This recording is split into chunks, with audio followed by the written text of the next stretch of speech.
Well, alright. This is kind of an odd camera angle, but I guess you'll get to get intimately familiar with my male pattern baldness. I'd like to apologize beforehand for any animal noises in the background. This is my review on the Nvidia Shield Portable. I've had my Nvidia Shield Portable for a few months now. It's about time I threw my review and opinions into the ring. So without further ado, here it is. In a nutshell, it sucks. Not really. It actually kicks copious amounts of copious ass. But even though it's totally rad, it's not without its faults. Minor faults, but faults nonetheless. Nobody and nothing is perfect, though some can come close. And the Shield gets pretty darn close. I'll start with the overall...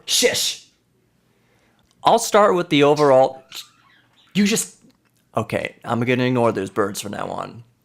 I'll start with the overall design and feel. This thing is rock solid. It feels every penny worth its original $300 price point. Though today they cost $200, and that's what I paid. I don't know if I would have paid $300, but that's just because $300 is a lot of money, not because I don't think it's not worth it. Not that $200 is chump change. You can't really say a device feels rock solid without saying it's heavy in the same breath. The Shield is pretty beefy. It is not a light device. That's not to say it's uncomfortable, it's not. But if you're playing it in bed and holding it above your face, it may become fatiguing. And if this beast falls, it'll give you a shiner or chip a tooth. Its girth segues to my next point. It's not exactly ultra portable. It's not slipping into your pockets unless you're still rocking Jinkos. Remember Jinkos? Probably not. Unless you're my age, 31. Then you might.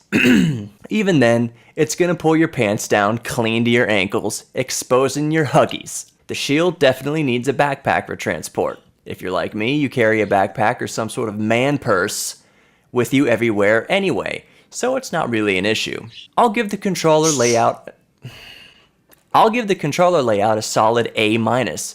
However, I think that may vary from user to user based on the individual's hands. The controls themselves are exceptionally smooth and responsive. Very easy to throw fireballs in Street Fighter. It passes the Hadouken test with ease. The controller is basically an Xbox 360 controller. That said, if you don't like the controls for some reason, you can use any Bluetooth controller or use an adapter and use any USB controller. I know that sounds a bit silly, but the controller acts as a stand. So just set it up on a table or your lap or on your chest and hold your third-party controller wherever. This built-in stand design is also great for Netflix and YouTube. So you can watch me on it. You can watch me. I'm stupid. On to I/O. And the Shield shines here as well. It's got your standard headphone jack, of course, as well as a mini HDMI, micro USB, and micro SD card slot.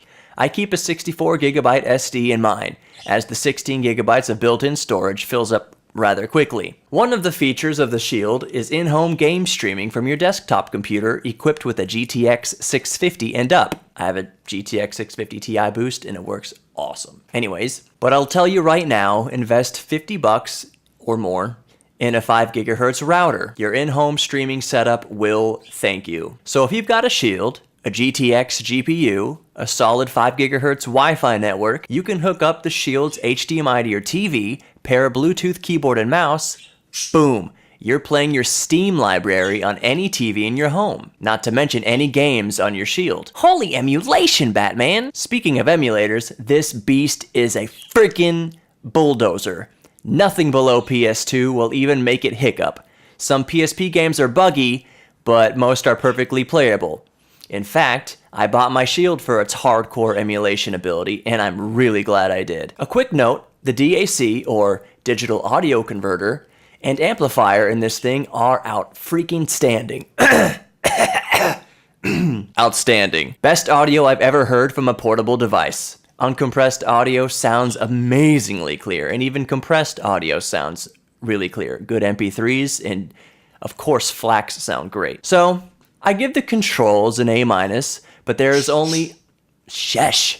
So I give the controls an A-, but there is one more very minor nitpick. In apps that don't rotate to landscape mode, like Instagram, It's pretty annoying physically rotating the device on its side, but that's not the Shield's fault really, just annoying to flip the whole device, controller and everything on its side. It just looks weird and feels weird. Battery life is just good, it'll last you all day, and the screen, despite only being 1280 by 720 natively, is divine. HDMI output, however, can go all the way up to 4K. So I hope you all like my short review of the portable... Would you just let me do my VO in peace?